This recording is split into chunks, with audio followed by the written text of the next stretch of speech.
안녕하십니까. 아동미술 3차 시 2교시를 시작하겠습니다. 2교시에서는 미술교육의 실체를 살펴보겠는데요. 아동미술교육의 목표를 효과적으로 달성하기 위해서는 그것에 부응하는 적절하고도 가치 있는 교육의 원칙이 설정되어야 합니다. 그것은 아동미술교육에서 획득되는 효과가 한 인간의 성장과 발달을 돕는 중요한 요인이 될 뿐 아니라 나아가 사회를 구성하는 건전한 요소의 역할을 담당한다는 것에 그 의미의 중요성이 있기 때문입니다. 또한 확고한 원리를 바탕으로 할 때 더욱 긍정적이고 발전적인 아동미술 교육의 기반을 정립하는 길이기도 합니다. 그럼 아동미술 교육의 원리를 살펴보겠습니다. 첫 번째, 창조성을 바탕으로 해야 합니다. 교육의 의미 자체가 더 행복한 삶을 누리기 위해 생활의 향상을 꾀한다는 뜻을 내포하고 있습니다. 인류 문명의 변천 과정에서 축적한 지식을 답습하고 그것을 바탕으로 보다 차원 높은 지식과 문화를 만들어 나가는 것이 발전이며 교육이 지향하는 목표이기도 합니다. 이러한 목표를 달성하기 위해서는 그것을 수용할 수 있는 인간 육성이 필요하며 바로 창조성을 가진 인간만이 이러한 면에 부합되는 것임을 알아야 하는데요. 요약하면 통상적으로 이용하는 재료의 한계성을 벗어나 더욱 다양하고 폭넓은 재료를 미술활동에 활용하도록 합니다. 또한 새로운 것에 도전하는 적극성을 심어주어야 합니다. 두 번째, 아동 각자의 능력을 바탕으로 해야 합니다. 인간의 얼굴이 각양각색이듯 아동의 능력 또한 각자 많은 차이가 있다는 사실을 바탕으로 미술 교과 과정이나 방법이 계획, 수립되어야 합니다. 21세기에 들어서면서 국가의 교육체계에 많은 연구와 개선이 시도되고 있다지만 아직도 20, 30년 전의 정치 상황에 따르는 권위주의와 획일주의이고 또 주입식 위주의 교육 방법은 사라지고 있지 않습니다. 아동 각자의 개성과 능력에 알맞은 기초 자료를 확보한다는 것은 곧 교육의 효과를 극대화한다는 것임을 인식하고 이것을 바탕으로 미술 교육 활동이 이루어져야 되는데요. 요약하면 아동의 성장 발달에 따르는 개인차를 고려하고 미술 활동의 중요한 목표 가운데 하나인 개성의 신장 발달이라는 측면을 고려할 때 아동의 개인 능력을 세밀하게 파악하고 거기에 적절하고도 효과적인 계획을 수립한다. 아동 각자의 심성을 위한 활동임을 항상 주지하고 올바른 심성을 배양한다는 것은 곧 훌륭한 사회인을 배양한다는 의미를 포함하고 있음을 인식하여야 합니다. 다음 세 번째, 아동 미술 활동은 자발성을 바탕으로 해야 합니다. 모든 교육 활동이 그러하듯이 타율에 의한 것보다는 아동 스스로 흥미를 느끼고 능동적으로 참여할 때 그 효과는 배가 됩니다. 자유로운 생각과 활동이 전제될 때 더욱 활발하고 바람직한 창조성이 발휘되며 자율적인 활동은 미술 활동에서 강조하는 창조성의 바탕임을 알아야 합니다. 자유 또는 자율이라는 말은 방종을 의미하는 것이 아니라 그 말 속에 책임의 뜻을 함께 포함하고 있습니다. 이처럼 책임의식을 느끼고 또 스스로를 절제하며 또 자발적인 태도로 미술활동에 참여할 때 더욱 폭넓고 다양한 창조성이 발휘되며 긍정적, 능동적인 생활인으로 육성된다는 사실에 주목하여 미술활동의 기본을 삼아야 합니다. 요약하면 미술활동은 직접적이면서 간접적이고 또 지적적이나 제한적이나 비판적인 것이 아니라 권유, 수용, 고무하는 것으로 이루어져야 한다는 것이죠. 욕구 충족을 통한 즐거운 활동임을 인식해야 하고 다양한 활동 방법을 모색하여 흥미를 지속시켜 나가야 하며 아동 스스로가 적극적으로 참여할 수 있는 활동이 되도록 해야 한다는 것입니다. 네 번째, 조화된 인격의 발달을 위하여야 합니다. 미술활동은 훌륭한 미술 작품을 창조하는 수단이 아니라 올바른 품성을 갖춘 온전한 인격체를 육성하는 것임을 항상 잊어서는 안 됩니다. 아동의 내면 세계를 개발하고 갈등이나 욕구를 외부로 표출하게 하여 정체된 정서와 감정을 키워 지성과 감성이 서로 잘 조화된 인격체로의 성장과 발달을 기할 수 있도록 도와주어야 합니다. 바람직한 인격을 갖춘 국민에 의해서만 바람직한 나라가 세워집니다. 나 자신의 이익과 안위만을 생각하는 이기적이고 편협한 인간으로 성장시키는 지식 위주의 교육이 아니라 따뜻한 인간애를 느낄 줄 알고 또 남을 배려할 줄 아는 감성이 풍부한 아름다운 정서가 충만한 인간 교육의 차원에서의 미술활동으로 이루어져야 합니다. 요약하면 정서와 감정의 순화라는 의미가 강조되어야 되고, 미술활동은 아동의 정신위생에 도움을 주어야 하고, 또 아동의 내면 세계와 외면 세계가 적절하게 조화를 이루어 훌륭한 인격과 자질을 키운다는 의미를 부각시키는 활동이어야 합니다. 5번째, 유연성 있는 미술활동이어야 합니다. 미술활동은 어떤 틀에 짜인 것이 아니라 여러 가지 조건에 따라 탄력적으로 변화할 수 있는 융통성을 가진 것이어야 합니다. 정해진 활동 영역이나 과정, 진도, 재료, 방법, 기법 등을 반드시 부합해야 한다는 원칙을 고집해서는 안 됩니다. 미술활동 자체가 이러한 요인에 의해서 경직되면 본질적인 목표를 달성하기 어렵기 때문입니다. 요약하면 여러 가지 환경 요인의 변화에 적절히 대응하는 유연성이 있는 활동으로 구성해야 하고, 또 미술활동은 고정관념을 극복함으로써 더욱 다양하고 적극적인 활동이 될 수 있음을 인식하고, 유연성은 근본 원리에 반하는 것이 아니라 그것을 수용하고 이를 바탕으로 재창조를 꾀하는 의미로 해석되어야 한다는 것입니다. 6번째, 아동의 경험과 표현이 적절하게 조화되어야 합니다. 아동의 경험은 인생의 금자탑을 쌓는 벽돌과 같이 중요합니다. 벽돌로 비교되는 이러한 경험의 조각이 쌓여갈 때 더욱 폭넓은 인격체의 완성이 전진해 가는 것입니다. 경험의 조각이 많으면 많을수록 아동의 사고는 심화되고 또 더욱더 다양한 활동의 기틀을 마련하게 됩니다. 자식을 낳으면 여행을 시켜라 라는 독일 속담이나 또 물고기를 주지 말고 물고기 낚는 법을 가르쳐라 라는 탈무드가 있습니다. 여행을 통해서나 직접 체험을 통한 활동으로 자기가 접해보지 못한 일이나 사람들을 만나면서 많은 경험을 쌓는 것이 세상의 지혜를 얻는 길이며, 또 그것이 삶의 폭을 넓혀 나가는 길이요 행복을 갖고 나가는 열쇠라는 뜻입니다. 곧 경험의 중요성을 일깨워주는 말이지요. 요약하면 직접 몸으로 체험하는 기회를 제공하여 생명력 있는 경험을 쌓도록 하고, 풍부한 경험은 풍부한 표현을 낳으며 이러한 활동의 반복으로 아동의 감정과 정서가 더욱 심화되어 간다는 것을 알아야 하고, 아름답고 좋은 경험은 좋은 표현 활동으로 조화를 이룬다는 것을 인식하라는 것입니다. 이상과 같이 아동 미술 활동의 원리를 기본 바탕으로 한 활동의 형식과 방법이 연구되고, 그것을 바탕으로 활동이 이루어질 때 더 바람직하고 더 긍정적인 아동의 발달과 육성을 기대할 수 있습니다. 그럼 미술 교육의 형식을 살펴보겠습니다. 교육 형식은 그 결과의 극대화를 위한 최선의 수단을 찾는 것에서 비롯되어야 합니다. 과거의 가장 일반적인 형식으로 오랫동안 학교 교육에서 활용되어 왔고, 지금도 우리나라 교육 방법의 근간이 되는 것은 일제 학습 형식입니다. 그것은 한정된 시간에 한정된 공간에서 많은 아동에게 다양한 지식을 전달하는 데는 가장 효과적인 수단으로 보았기 때문이죠. 일제히 다 같이 한다는 뜻이죠. 이렇다 보니 심성도야를 위한 정서교육은 많은 제약을 받게 되고, 단순한 지식 전달 위주로 흐를 수밖에 없는 악순환에서 벗어나지 못하고 있는 교육 여건이 안타깝기만 합니다.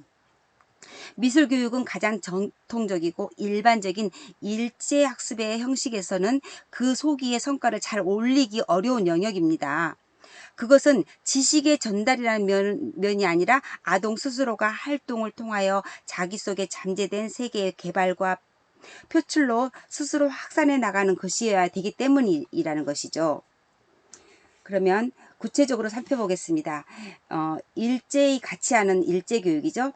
앞에서 언급했듯이 우리나라 대부분 교육 현장에서 일반적으로 가장 많이 시행되고 있는 교육 형식입니다. 그것의 부정적인 측면도 적지 않지요. 아동에게 집단적, 공통적 경험을 제공한다는 의미에는 효과가 있으나 그 질과 깊이에서는 심도 있는 활동이 어렵다는 것이 이 형식의 문제입니다.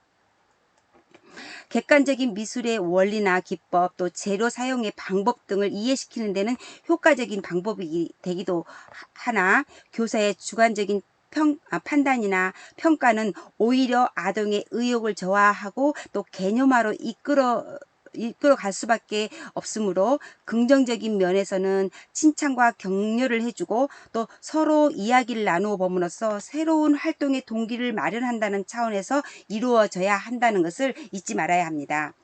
요약하면 많은 아동을 한정된 시간 내에 이해를 돕거나 동기 유발을 시키는 데는 효과적입니다. 또 고정관념에 의한 개념화나 획일성을 조장할 수 있고 깊이 있는 활동에 어려움이 있습니다. 또 아동의 개인적인 능력이나 개성 파악이 어려움이 따르므로 때로는 무시되기도 하고 또 오히려 개성의 신장을 저해하는 결과를 초래할 수도 있다는 것을 유의해야 됩니다. 다음 소집단 활동을 보겠습니다. 분단 활동이라고도 하며 또 소수의 아동을 조별로 나누어 활동하게 하는 형식인데요. 주제별, 표현 재료별, 또 성별, 혼성별, 또 친밀 정도별, 또 표현 능력별로 다양한 형식으로 조를 구성하여 활동함으로써 개별 활동에 느낄 수 없는 새로운 자아의 발견과 또 사회성을 키우는데 효과 있는 활동이 되기도 합니다. 다음은 소집단으로 이루어지는 분단 구성 방법의 몇 가지 예시를 들어본다면 첫 번째 주제별 구성입니다. 공상, 상상, 꿈의 세계를 주제로 하되 분단, 경험과 일상생활을 주제로 하는 분단, 동화, 전설, 설화, 역사적인 이야기를 주제로 하는 분단, 이렇게 분단 나누어서 구성할 수 있다는 것이죠. 주제별로. 두 번째, 표현별 재료별로 구성하는 걸 보면 크레파스를 재료로 하는 분단이라든가 수채화 물감이나 기타 물감을 재료로 하는 분단이라든가 색종이나 헝겊 또는 자연물이나 인공물을 재료로 하는 분단이라든가 일반적인 재료가 아닌 것으로 하는 분단이라든가 이렇게 여러 가지로 구성할 수 있다는 거고요. 세 번째 성별, 혼성별을 구성을 보면 여아별로, 남아별 또는 남성 혼성별로 나누어 구성해 보면 또 다른 새로운 경험의 기회가 되며 다양한 표현으로 이끌어낼 수 있는 계기가 되기도 합니다. 또 네 번째 친밀 정도별 구성을 보면 친한 친구별 구성으로 더욱 활기찬 표현 활동이 이루어지기도 하고 또 친하지 않아서 서먹서먹한 또래와의 분단 구성은 자유로운 표현에 장애가 될 수 있고 충분한 의사 교환이 부족하여 목소리가 큰 아동에게 이끌려가는 소극성도 보일 수 있습니다. 다른 한편으로는 친밀하지 않은 또래와의 공동활동에서는 새로운 친구 관계에 대한 자신감과 사회성을 키운다는 의미로도 생각해 볼 수 있다는 것이죠. 다음 표현 능력별 구성을 보면 아동의 성장 발달은 개인차가 있죠. 이러한 개인차를 고려하여 분단 구성이 이루어지는 것이 바람직합니다. 너무 동떨어진 개인차는 활발함을 보이는 아동에게 기선을 잡고 의욕 잡히기도 하고 또 의욕을 상실하여 소극적인 아동이 될 수도 있습니다. 이것이 새로운 활동을 부추기는 자극이 된다는 의미로도 생각할 수 있겠지만 서로 비슷한 표현 능력의 집단에서 얻어지는 효과에 비해 부정적인 측면이 많다는 의미로도 해석될 수 있습니다. 이 밖에도 여러 소집단으로 구성하여 표현 활동을 전개할 수 있는 방법은 다양합니다. 또 앞에서 예시한 이러한 소집단은 단일, 중첩, 복합적인 형식으로 이루어지며 또 분단과 분단이 유기적인 관계를 맺으며 상호 상승작용을 작용을 이어지기도 합니다. 이러한 형식은 넓은 공간과 충분한 시간이 필요하므로 소수의 편성되는 어린이집이나 방과 후 공부방 같은 곳에서 권장해 볼 만한 형식입니다. 다음 세 번째, 개별 교육입니다. 미술 활동에서 가장 권장되고 바람직한 것으로 평가받는 형식이라고 할 수 있는데요. 동기 유발 단계에서는 일제 교육이 이렇게 효과적이라고는 할 수 있어요. 그러나 실제 표현 활동에 들어가서는 이 형식을 가장 일반적으로 개별 교육이죠. 개별적으로 이용합니다. 자, 개별 교육이라고 하여 각자 아동의 활동에 적극적으로 개입한다는 의미가 아니라 아동 스스로의 활동을 존중하고 발상이나 표현 방법에 대한 조언자 또는 조력자로서의 교사 역할을 의미하는 것입니다. 요약하면 아동 개개의 미술활동 능력을 고려하고 아동 개성과 창조 의욕, 또 욕구, 발상 등을 최대한 존중하는 활동, 또 아동과 아동의 유기적 관계를 배려하고 서로 도움을 주어 각자의 발전을 이루는 바탕으로 활동의 방향을 잡아간다는 점에서 고려해야 됩니다. 다음 네 번째, 협동교육입니다. 개개의 아동이 서로 협력하여 활동을 전개해 나가는 형식인데요. 아동 각자의 능력을 효과적으로 육성시킨다는 의미보다 또 공동생활에 필요한 사회성의 바탕을 이렇게 마련한다는 데 더 큰 의미가 있습니다. 아동의 자기 중심적인 표현이 나열되면서 함께 놀이를 한다는 정도로 인식해야지 거기서 서로의 표현이 막 조용 원리에 얼마나 부합되는 표현이냐 하는 잣대로 판단하는 것은 무리가 있어 보이는 것입니다. 화면 하나를 중간에 두고 여러 아동이 이렇게 빙 둘러앉아 서로의 생각을 바탕으로 그려지는 협동화는 통일성이나 조화, 균형 등의 원리로 평가하고 판단 내리는 것은 사실 어렵기는 합니다. 다만 이러한 활동을 통한 자아의 발견이라든가 집단 활동의 기회를 제공하여 자신을 적절히 통제하고 또 절제하여 다른 아동과의 어울림을 배우고 또 집단의 한 구성원임을 우성원인과 또 자기 역할이 어떤 의미가 있는지 스스로 깨달아가는 사회성 발달에 중점을 두는 것이 더욱 바람직합니다.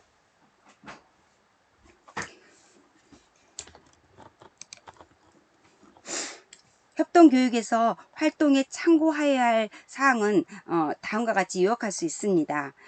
아동 각자의 역할과 영향이 어떻게 작용하는지에 대한 의식을 일깨워주는 활동, 서로의 생각을 교환하면서 더 나은 표현으로 나아갈 수 있는 계기가 될 수 있게 하는 것, 공동생활에 필요한 여러 가지 규범이나 행동 수칙 등을 활동 중에 슬쩍 이렇게 인식시켜주는 것, 또 감상을 통하여 자기의 표현이 전체적인 작품에 어떠한 위치를 차지하고 있는지를 느끼게 하는 것들, 이런 것들을 부추겨 주면 좋습니다. 협동교육은 아동 상호 간의 인간관계를 결속시키는가 하면 바람직한 기회를 제공한다는 데 의미가 매우 큽니다. 지금 우리 사회에서 가장 요구되고 있는 것이 더불어 살아가는 사회입니다. 혼밥, 혼술, 혼숙 등의 신조어가 생겨날 정도로 혼자라는 개념이 팽배해져 가고 있는 것이 우리의 현실이죠. 이처럼 자기중심적이고 개인주의가 당연한 것으로 여겨지는 이 시대에 서로가 어깨를 같이 하며 살아가야 하는 공동생활에 필요한 사회의식이 무엇보다 절실하게 요구됩니다. 다음은 아동미술교육의 특성을 한번 살펴보겠습니다. 아동미술교육은 다른 교육 영역에 비해서 몇 가지의 특성을 보여줍니다. 미술활동 그 자체가 지식 전달인 주지교육이 아니라 아동 스스로의 활동과 노력으로 그 결과를 획득하는 것이므로 아동의 능동적이고 자발적인 활동을 바탕으로 할 때 가장 큰 성과를 낼 수 있습니다. 이러한 성과를 달성하기 위해서는 아동 미술 활동의 특성을 심도 있게 고려하는 것은 아동 미술을 더욱 바람직한 활동으로 이끄는 길이라고 할 수 있습니다. 이러한 의미에서 아동 미술 교육은 다음과 같은 특징을 볼 수 있는데요. 첫째, 미술은 아동 중심 교육 활동입니다. 다른 일반 주지 교과목에서는 전달이나 탐구되어야 할 내용이 사실상의 중심이 될 수 있죠. 그렇다 보니 그것을 수용하는 아동의 이해 편차를 고려하기 어려운 점이 있습니다. 그것은 시간적인 제약이나 학습 진도 등에 의해서 보편적인 수준의 아동이 얼마나 이해했는지를 근간으로 하기 때문에 뭐 지진아가 있다 해도 충분한 여유를 가지고 심도 있게 지도하기가 어렵다는 한계에 부딪히고 있습니다. 이러한 문제점을 보완하기 위해 이런 교육에서는 지금 현행 교육에서는 수준별 아동 수업이나 자유학기제를 시행하고 있지요. 그러나 효과는 아직 충분히 검증되고 있다고 볼 수는 없습니다. 100명의 아동에게서 똑같은 답을 요구하는 것이 주지교과의 성과로 생각한다면 표현교과에서는 100명의 아동 모두에게서 각자 다른 100개의 답이 나와야 한다는 것이 당연한 것이고 또 그것이 올바른 교육이라고 할 수 있습니다. 어디까지나 아동의 생각이나 능력이 주체가 되는 아동 활동이 중심되어야 한다는 것입니다. 아동 개개의 결과를 존중하고 그것을 교육 내용뿐만 아니라 아동의 생각과 활동을 고무시켜 준다는 편에서 이루어져야 하는 활동임을 명심해야 합니다. 미술은 물질을 매개로 하는 노작 활동이라는 것입니다. 미술 활동은 반드시 물질을 매개로 하여 직접 행위에 의해 이루어진다는 특성을 지니고 있습니다. 감정이나 이미지, 아이디어를 형상화하므로 언제나 재료와 용구가 동원됩니다. 재료와 용구가 없는 표현 활동은 존재할 수 없죠. 조형의 의미가 형체를 전제로 하는 것이며 또 형체는 곧 물질을 매개로 하기 때문에 이러한 물질을 바탕으로 아동의 여러 가지 내면 세계를 담아 그것을 구성하고 또한 그것을 밖으로 표출해내는 과정입니다. 미술은 시각적 활동입니다. 아동의 경험은 시각에 의해서 얻어지는 것이 많습니다. 그리고 시각을 통해서 얻은 감정, 사고, 사상 등은 다시 시각적인 것으로 나타내는 특성을 갖습니다.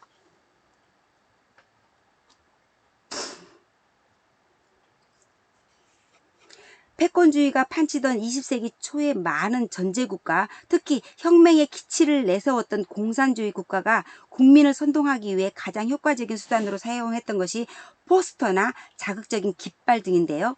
이는 시각을 자극하여 국민의 감정을 결집하고자 했던 것이죠.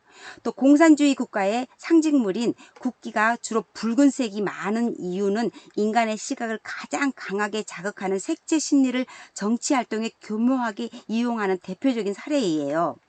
2002년에 우리나라에서도 열렸던 한일 월드컵의 광경을 떠올리면 쉽게 이해할 수 있습니다.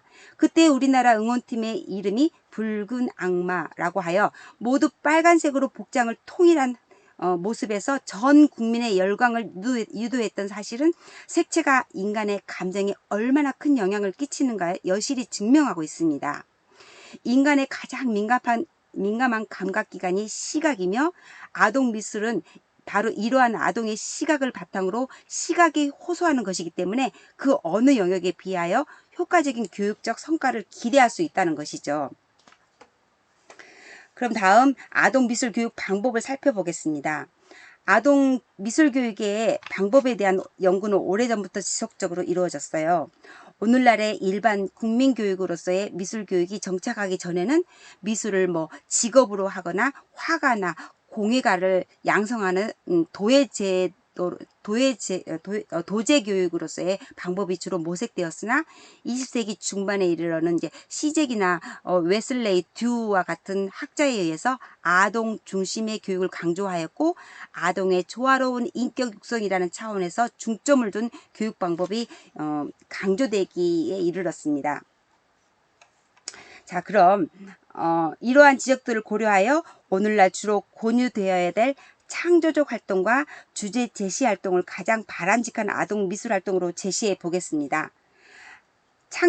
먼저 창조적 활동 방법을 제시한다면 아동 내부에 잠재된 창조 의식을 어떤 자극에 의해 외부로 표출함으로써 표현에 대한 적극성을 키워 아동을 바람직한 성장으로 이끌기 위해서는 다양한 여건이 제공되어야 된다는 것입니다.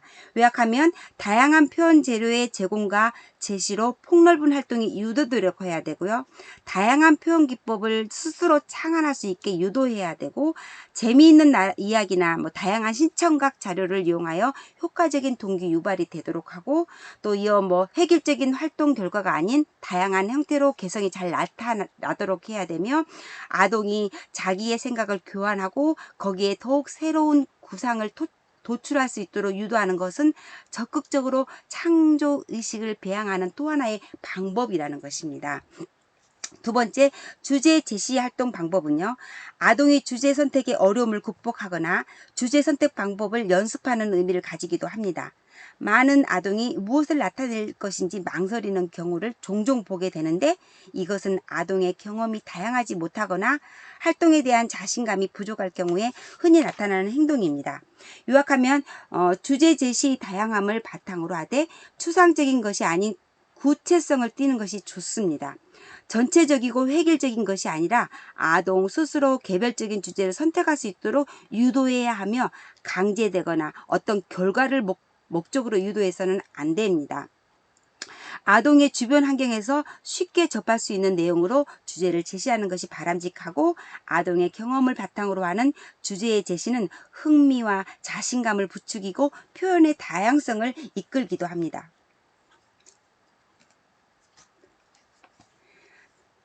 다음은 지난 시간에 이어서 만들기 활동, 회화 영역에서 만들기 활동, 즉 조소 영역의 지도 방법을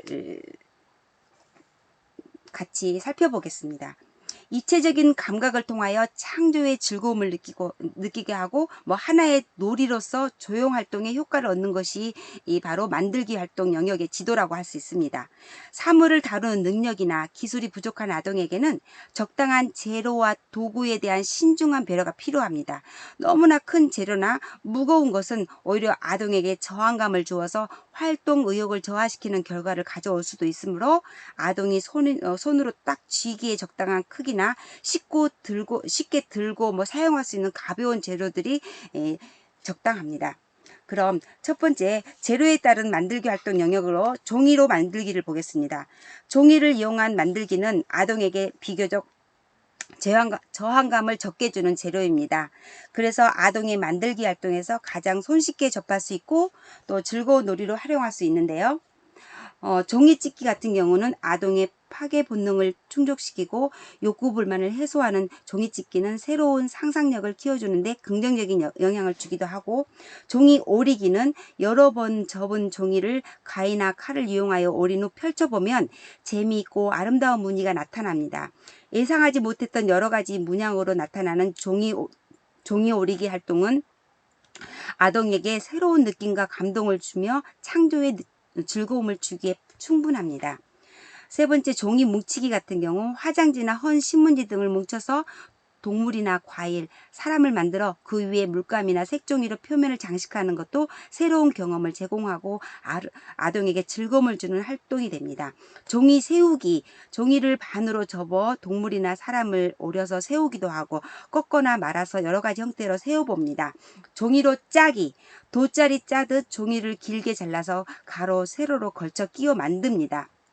종이 고리 만들기, 길게 자른 종이의 양 끝을 풀로 붙이기도 하고 색종이 고리를 만들고 서로 연결하여 아름다운 장식으로 활용해 보는 것입니다.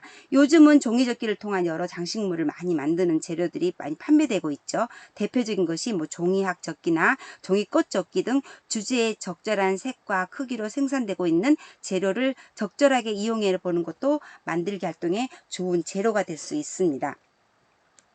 그럼 또 활동 중에 하나로서 점토, 지점토, 찰흙 공작을 보겠습니다.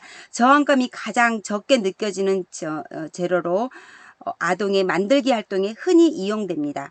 손으로 주무르면 주무르는 대로 다양한 형태가 나오는 것이 아동의 정서에 매우 잘 어울리는 재료입니다. 다음은 자연물 공작입니다. 주변에서 일상적으로 볼 수 있는 나뭇잎이나 꽃잎, 나무줄기나 풀, 또 열매, 채소 등이 주된 재료가 되는 활동인데요. 꽃잎을 실에 꿰어 목걸이를 만들거나 솔방울이나 열매, 채소 등을 성냥개비나 나무 젓가락 등으로 꽂아 동물이나 인형을 만들어 보면 무척 즐거운 공작 활동이 되겠습니다. 아동에게 자연을 직접 접해보고 자연의 채취를 맛볼 수 있는 기회를 제공한다는 의미와 아동의 마음에 감추어진 여러 가지 욕구와 갈등을 해소할 수 있는 가장 효과적인 재료가 될 수 있다는 데 의미가 있습니다. 다음 수수깡 공작 같은 경우 요즘 천연 수수깡을 구하기 어렵다 보니까 그것과 거의 유사한 공장용 수수깡 재료가 세판되고 있죠. 수수깡을 서로 붙여서 새로운 형태를 창조해낸다는 의미에서 오래전부터 권장된 재료라고 볼 수 있습니다. 수수깡 비행기나 목이 긴 기린을 만들어 보기도 하고 재료에 여러 가지 색깔을 덧칠하여 장식적인 효과를 가미해 보면 아동에게 깊은 감동을 주는 또 하나의 즐거운 조형임을 느낄 수 있을 것입니다. 다음 폐품을 이용한 만들기를 보면 생활 주변을 둘러보면 빈 상자, 빈 병, 화장품 포장, 상자, 또 요구르트병, 우유값, 사발면 용기 등 헤아릴 수 없는 많은 폐품을 만날 수 있습니다. 바로 주변에 지천으로 깔려 있는 이러한 폐품 활용은 이 활용하기에 따라 훌륭한 조형물의 재료가 될 수 있습니다. 다음 공동 제작입니다. 여러 명의 아동이 서로 이렇게 협동하여 어떤 주제에 부응하려는 작품을 만들기 위한 활동입니다. 공동 제작이라 하여 입체적인 것만 집착할 것이 아니라 평면적인 그림 세우기, 또 붙이기, 또 붙이는 정도가 아동의 능력에 적합하다는 점도 이렇게 잊지 말고 고려해야 됩니다. 그럼 만들기 활동 조소 영역이죠. 지금 조소 영역을 하고 있는데요. 이 조소 영역의 지도의 유의점을 살펴보겠습니다. 아동이 흥미를 느끼는 것에 의욕적으로 활동할 수 있도록 부추겨 주어야 하고요. 아동이 만들기 활동을 통하여 입체적인 표현의 경험을 쌓도록 해야 됩니다. 또한 점토 공작에는 주무르거나 굴리거나 비비거나 누르기 등으로 만들기에 대한 흥미를 조장하고 또한 그러한 흥미와 충동을 부추겨 줄 수 있습니다. 또한 아동의 정서에 가장 부합하는 재료의 발견과 또 저항감이 적은 기법을 통하여 즐거움을 주어야 한다는 것입니다. 또한 특히 찰흙 공작은 아동의 정서에 잘 어울리는 재료가 됩니다. 가변성이 좋고 또 자연을 몸소 느낄 기회를 제공한다는 점에서 매우 권장할 만한 활동이 됩니다. 만들기 활동은 많은 쓰레기가 나오게 됩니다.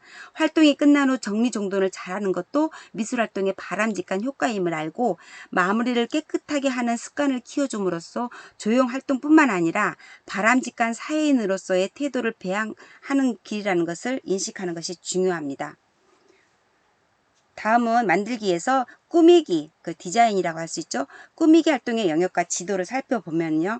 과거에는 그리기 영역 일부로서 도안이라는 과정으로 지도되었던 꾸미기 영역이 하나의 독자적인 영역으로 그 폭이 확대되었고 그것의 중요성을 강조하기 위하여 미술활동의 한 부분으로 정립시킨 것은 그다지 오래되지는 않았습니다. 꾸미기 활동에서는 어디까지나 성인이 꾸민 실용성이나 기술적인 면을 강조해서는 안 됩니다. 다만 아동의 꿈을 일깨워 간다는 의미로서의 활동이 이루어져야 하고 또 활동 그 자체에 중점을 두어야지 필요성이나 기능적인 목적을 달성하기 위한 방법을 찾는 것에 치우쳐서는 안 된다는 것입니다. 그럼 하나씩 살펴보겠습니다. 활동으로서의 꾸미기에서 구성을 먼저 보면 주변의 여러 가지 재료를 이용하여 손쉬운 방법으로 아름답게 시각적인 표현을 하는 것을 말하는데요. 무엇보다 구성에 대한 의미를 알게 하여 그것의 효과와 가치를 일깨워주는 것이 선행되어야 합니다. 구성은 모든 시각예술에서 그 형태와 색채가 조직되어 질서를 유지하면서 어떻게 새로운 아름다움을 만들어 나간지를 생각하게 하는 조형상의 뼈대가 되는 것입니다. 다음은 색과 무늬입니다. 색종이나 그림 물감, 또 크레파스 등의 재료를 사용하여 자유로운 구성 활동을 통해서 형과 색의 기초적인 관계를 알게 하는 것입니다. 아동에게 기본이 되는 색상을 알게 하는 것도 중요하며 또 표준 색상을 인식하는 것도 미술활동의 효과를 조기에 달성하는 길이 되므로 이에 대한 세심한 배려가 필요합니다. 색종이를 찢거나 오려서 재미있는 모양으로 늘어놓아 본다든지 본다든지 또 자유로운 여러 가지 형태의 선으로 모양을 그려보고 또 색칠을 한다든가 또 유사한 색이나 서로 차이가 크게 나는 색을 칠하거나 또 늘어놓아 본다든가 하여 이 색에 대한 더욱 폭넓은 인식의 발달을 꾀어야 하는 것입니다. 재료에 따른 꾸미기 활동 영역에서 종이 구성부터 살펴보겠습니다. 아동에게 가장 저항감이 적은 재료이기 때문에 일반적으로 가장 많이 활용합니다. 종이접기, 감기, 꼬기, 주름 잡기, 자르기 등으로 서로 연결되는 또는 조합하여 입체물로 만드는 활동이지요. 두꺼운 종이를 가위나 송곳으로 금을 그어 접기도 하고 접착제를 이용하여 서로 붙이거나 고리를 만들어 연결하여 평면에 늘어놓거나 또 붙여서 튀어나온 느낌이 나도록 구성해 보기도 하는 이런 흥미로운 구성이 될 수 있습니다. 다음 두 번째 사물을 이용한 구성을 보면 아동에게 평면적인 재료를 제공하여 입체적인 효과를 얻을 수 있도록 하는데 상당한 어려움이 뒤따르죠. 그것은 아직 입체적인 특성을 충분히 인식하지 못하는 아동의 조형 심리 때문입니다. 그러므로 아동의 표현 능력과 발달 능력을 적절하게 조화시켜 나갈 수 있도록 하기 위해서 효과적으로 활용할 수 있는 것은 생활 주변에서 손쉽게 구할 수 있는 입체적인 사물들입니다. 크고 작은 종이상자라든가 나뭇가지 열매라든가 생활에 사용하는 소품들에 이르기까지 거의 모든 물질을 미술 재료화할 수 있다는 것입니다. 다음 나무 토막 구성입니다. 여러 가지 나무 토막을 쌓거나 붙이거나 연결시켜서 새로운 표현의 경험을 발견해내는 활동인데요. 나무젓가락, 또 성냥개비, 이쑤시개, 또 나무껍질, 대패밥 등을 이용하여 판자나 합판 위에 또는 두꺼운 상자 종이에 접착제로 붙이거나 쌓아서 여러 가지 형태로 구성합니다. 물론 아동의 능력이 허용되는 범위 내에서 각종 도구를 사용하는 것이 바람직합니다. 다음 나무판의 실이나 철사 구성입니다. 판자에 미리 나타내고 싶은 형태를 그린 후에 그 형태를 따라 못을 받거나 실로 각 못을 연결했을 때의 효과를 예상하여 못을 받고 또 실이나 철사로 연결해 보는 좋은 활동입니다. 굵은 철사, 가는 철사, 굵은 실, 가는 실, 색실 이런 것들을 이용한 색채의 효과 등도 생각해 보면서 다양한 형태와 색깔로 선 구성을 만들 수 있습니다. 다음 꾸미기 지금 디자인 활동하고 있죠. 디자인 활동의 유의점을 살펴보겠습니다. 꾸미기의 기초가 될 수 있는 구성 원리와 그것의 활용 방법을 통하여 새로운 조형의식을 발달시킬 수 있고요.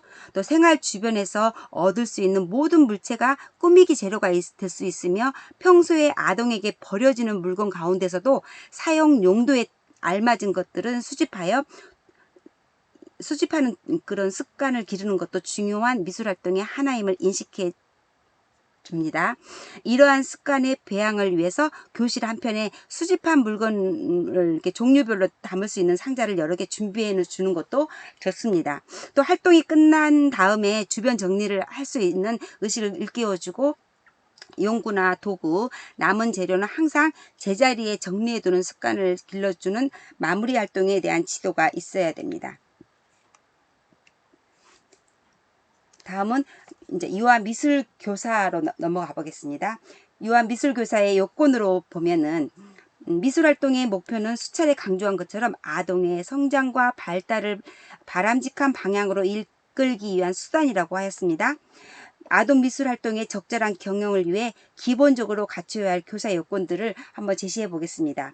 미술 활동에 관한 이론과 기본적인 기술 습득이 이루어져야 되며 또 국내외 미술 활동의 동향에 관심을 갖고 또 조형 요소에 대한 올바른 분석과 이해, 감상, 평가 등에 필요한 능력을 갖추고 또 아동의 흥미를 지속적으로 유발할 수 있는 자료나 기술을 갖추고 마지막 칭찬은 고래도 춤추게 한다고 했습니다. 아동을 지도하는 교사가 기본적으로 가져야 될 덕목은 친절한 마음, 또 칭찬과 격려를 아끼지 않는 마음, 또 아동을 진정으로 이해할 수 있는 따뜻한 마음을 가져야 한다는 것입니다.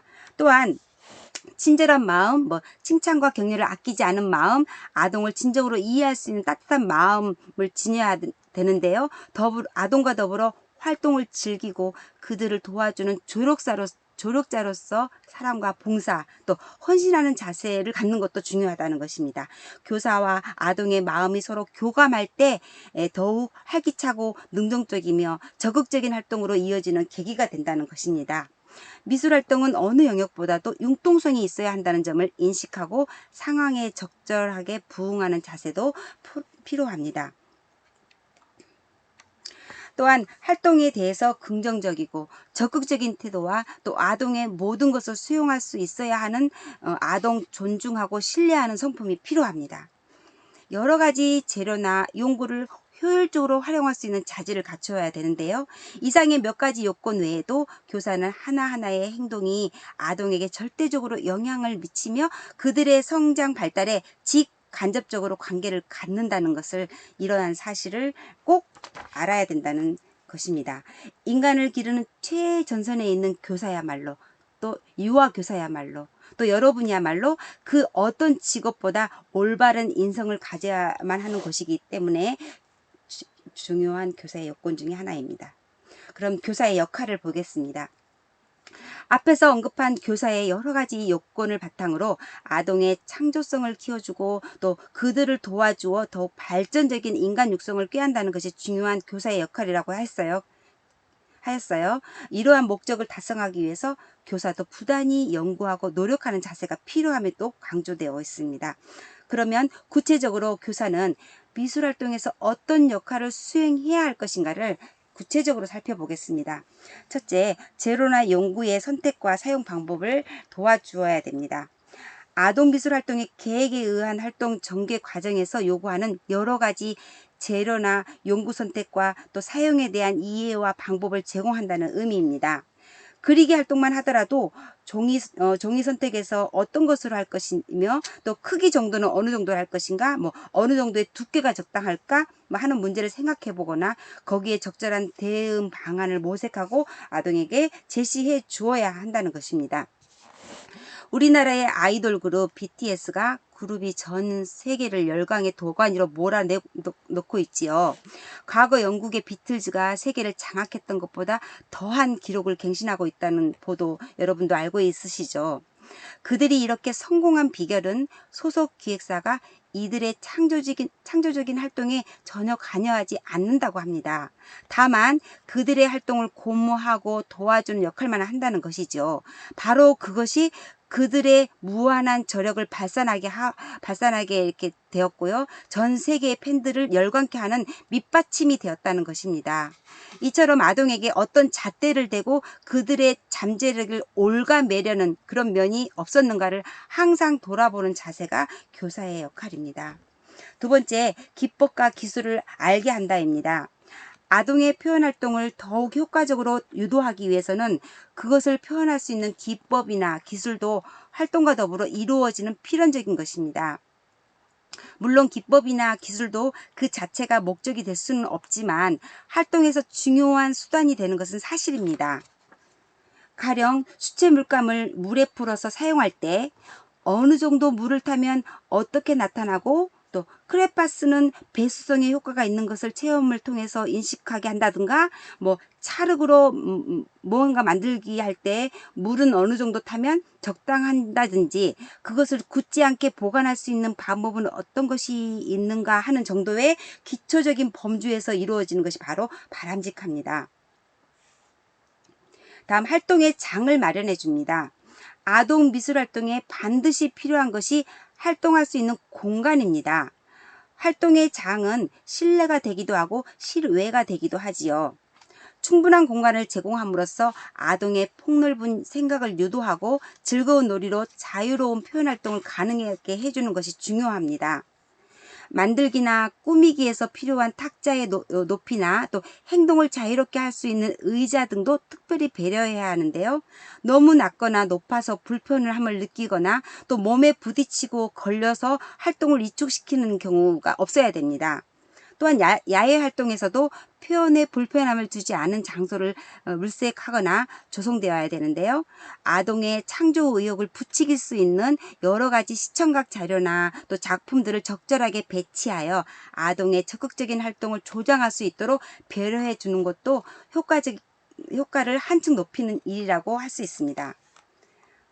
다음, 공동 작업을 잘 도와준다. 공동활동에 수반되는 여러 가지 문제를 파악해보고 그것을 해결하려는 방법을 모색해보라는 것입니다. 사회성을 키워주고 또 협동심을 발휘하여 여럿이 서로 어울려 놀이를 함으로써 즐거움도 느낄 수 있는 이러한 활동에서 그 효과를 극대화할 수 있는 방법을 연구하고 또 기회를 제공한다는 의미의 신중하고 세심한 배려가 필요하다는 것이지요. 소수 아동으로 분단을 구성하여 활동할 것인가, 또 아니면 전체 아동이 하나의 작품에 참여하도록 할 것인가, 이거는 성과나 의도에 따라 다양하게 계획하고 전개해 나갈 수 있습니다. 서로 비슷한 성숙도를 고려하거나 또 신체적 특징에 따라서 아니면 남녀 성별에 따라서 또 반편성을 할 것인지 아니면 혼성으로 할 것인지 하는 여러 가지 문제를 잘 파악하여 적절한 형식을 적용하는 것이 필요하다는 것입니다. 다섯 번째, 동기 유발을 적절히 도와준다는 것입니다. 아동이 지속해서 흥미를 느끼고 적극적인 미술 활동을 지속해 나갈 수 있도록 의욕과 용기를 북돋워주는 일, 또 그들의 내재된 무한한 상상력을 돌출해낼 때 미술활동의 성패가 좌우될 수 있습니다. 즐겁고 자유로운 표현으로 마음껏 자신의 내면 세계를 펼쳐 보일 수 있도록 도와주는 교사의 지혜와 기술이 필요합니다. 가장 강한 느낌과 감동을 줄 수 있는 교사의 이야기 솜씨와 동작 하나하나가 동기 유발의 가장 최선임을 아는 것도 활동을 더욱 성공적으로 이끌어 나갈 수 있는 요인이 될 수 있고요. 대체로 동기 유발을 활성화할 수 있는 요인으로 다음과 같은 방법을 생각해 볼 수 있는데요. 아동이 직간접적으로 획득한 경험을 상기하고 그것을 바탕으로 하여 다양한 것을 창조할 수 있도록 유도하는지, 또 아동에게 박물관이나 전시회, 음악회, 동물원 견학 등 아동의 경험의 폭을 넓힐 수 있는 여러 가지 활동에 참여시키는지, 또 특히 교사는 옷차림에 세심한 신경을 써야 하는데요. 가능한 한 편의 위주보다는 아동의 동심을 자아낼 수 있는 화사하고 밝은 색채가 재미있는 무늬가 들어간 옷이나 또 앞치마를 준비해 보는 것도 좋습니다. 그리고 말씨, 또 눈짓, 동작 하나하나가 동기 유발의 요인이 되는 것이기에 이러한 면에서 항상 세심한 배려가 필요합니다. 다음, 아동화의 개념화를 보겠습니다. 개념화의 의미를 볼까요? 아동 미술에서의 흔히 나타나는 특징이 하나로 개념화가 있습니다. 똑같은 형태나 색채를 반복적으로 표현하는 경향을 의미하는 것인데요. 아동이 자기 나름대로 효과적인 표현을 위해 만들어낸 자기 도식화로 보는 것이 좋습니다. 자기 도식화, 가령 어떤 아동이 나무를 그릴 때마다 나뭇잎으로 생각되는 삼각형 아래 복선으로 줄기를 그리거나, 사람을 그릴 때도 머리카락은 항상 뽀글뽀글 파마 모양으로 그린다거나, 또 색채를 할 때도 하늘은 의뢰 파란색, 나뭇잎은 녹색, 나무줄기는 짙은 갈색 등으로 정형화되어서 나타나는 것을 말하는데요. 이거를 개념화라고 합니다. 이렇게 표현하는 아동은 매번 그림을 그릴 때마다 변함없는 형태와 색깔이 반복되어 나타나게 됩니다. 그럼 개념화를 교정해야 되겠습니다. 개념화된 아동의 사고를 바꿔주고 또 즐겁고 자유로운 미술활동이 될 수 있도록 지도돼야 되는 점에서 의견이 있을 수는 없습니다. 이것은 아동의 창조성을 키워주고 또 개성을 신장시켜 바람직한 인격 육성으로 이끄는 수단이 되기 때문이죠. 그래서 하나씩 살펴보면 1. 아동 각자의 창조 활동 등으로 유도해 주어야 합니다. 아동에게 시청각 자료나 교사의 재미있는 이야기로 재미있는 이야기로 표현에 대한 강한 동기 유발을 시켜주는 것은 무척 중요한 과정입니다. 아동의 미술활동에서 얻어진 감동을 자기 나름대로 자유롭게 나타낼 수 있도록 해주어야 되는 것이고요. 어디까지나 아동이 느끼는 감정을 존중해주고 또 진정한 자기 표현이 이루어지도록 유도하여 개성 있는 표현이 될 수 있도록 지도하는 것이 필요합니다. 두 번째, 재료와 기법을 바꾸어 주는 것이 중요한데요. 전통적이며 일반적으로 사용하고 있는 표현 재료를 과감하게 바꾸어 사용해 보게 합니다. 우리 생활 주변에서 찾아보면 얼마든지 아동의 흥미를 자극하여 충분한 채색 재료를 구할 수가 있습니다. 또한 찢어 붙이거나 불기, 밟아 나타내기 등등 여태까지 경험해보지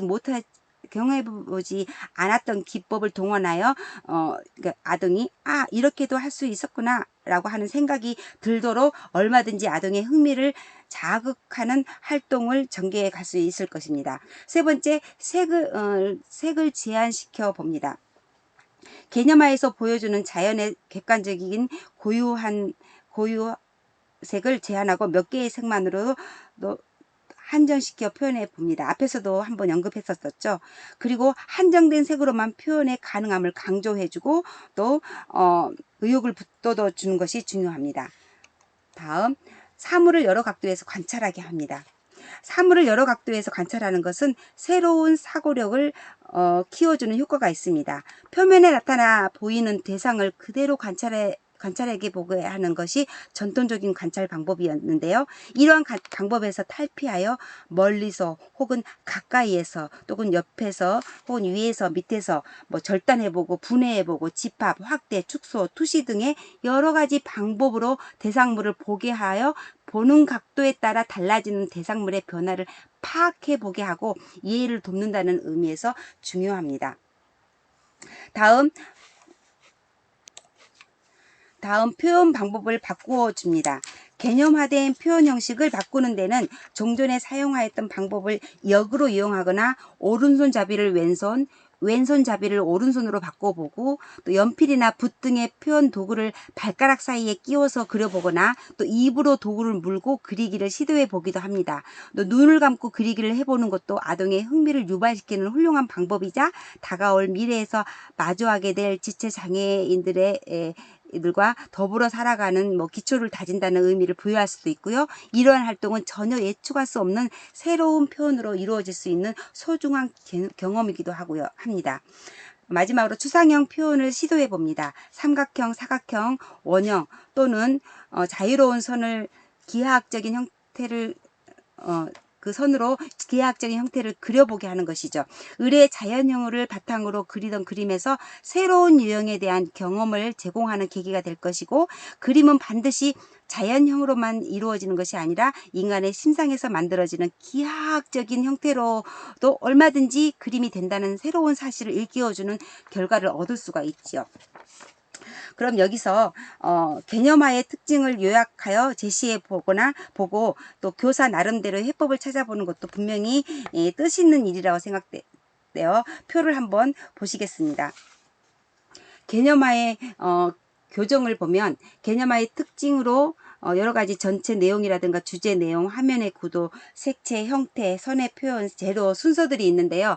여기 유치부 유아들을 한번 살펴보면 전체의 내용 같은 경우는 한정된 몇 개의 소재가 반복되기도 하죠. 개념화에서는 표현 내용이 적어서 화면이 남기도 하고요. 또 그린 사람의 감정이라든가 자극, 흥분 등의 내용이 들어있지 않고 그냥 반복적인 표현을 하기도 합니다.